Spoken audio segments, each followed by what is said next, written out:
This is Over the Shoulder. I'm Superintendent Don Killingbeck, and I have Kelly Netzley here. Kelly, I've known you for quite a few years, Yes. and this year you started a new role at our school district. Can you tell me a little bit about yourself? About myself, I have a background in secondary education, specifically political science and U.S. history, and I spent 13 years teaching juniors at Ovid Elsie High School before coming here to Hemlock because my kids go to here to school, so I have a vested interest in the district. So, what grades are your children in? I have a daughter in seventh grade, and I have a son in first. Okay, so boy and a girl, and one in Yes. middle and one in elementary. So, Yes. Kelly, what do you do here at Hemlock Public School District?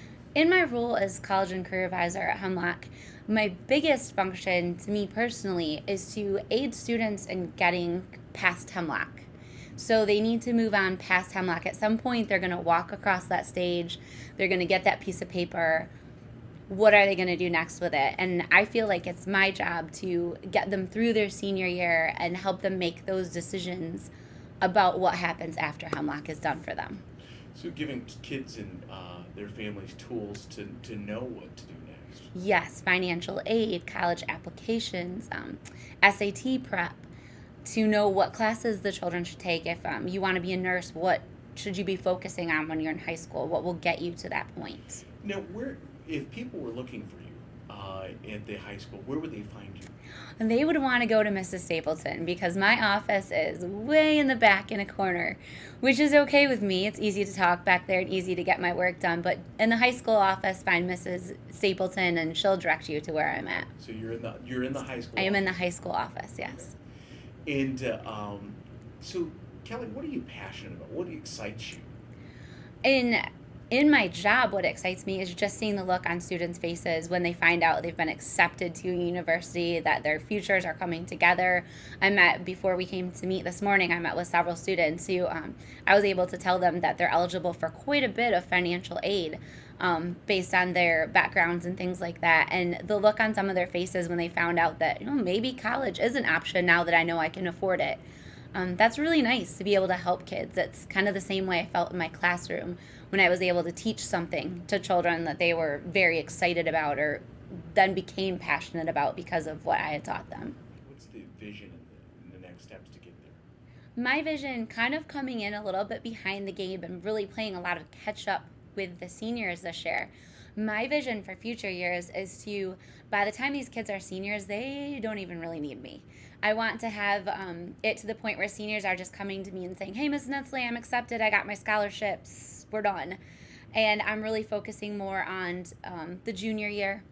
I want to get into the middle school classrooms and really focus on kids. A lot of kids, I find out, kind of start messing up their plans for college their freshman year in high school. They don't realize how important that GPA is and the fact that, your dream college might be out of sight if you don't get the grades you need your freshman year.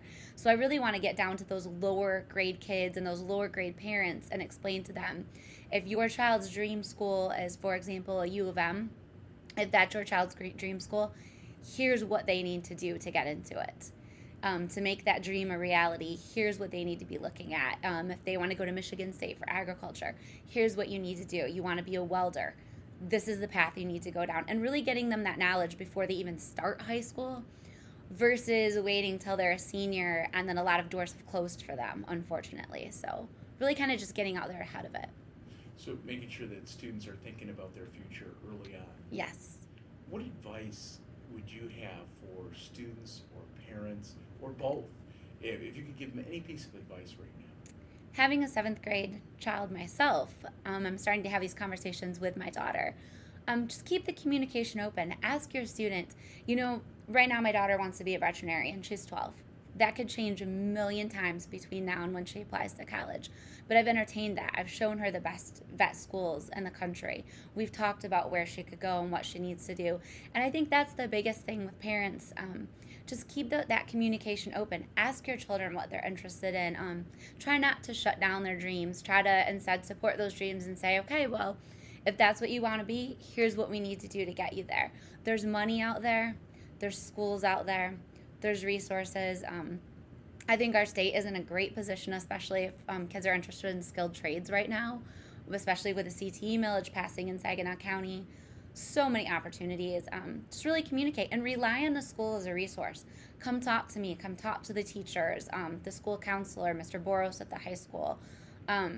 There's a wealth of information. The more you communicate, and it's like that old adage, the more you know, the old tagline. It really is true when it comes to getting past high school and moving on from that. I'm Kelly Netzley, and I'm a Hemlock Husky. So good talking with you today. Nice talking with you too.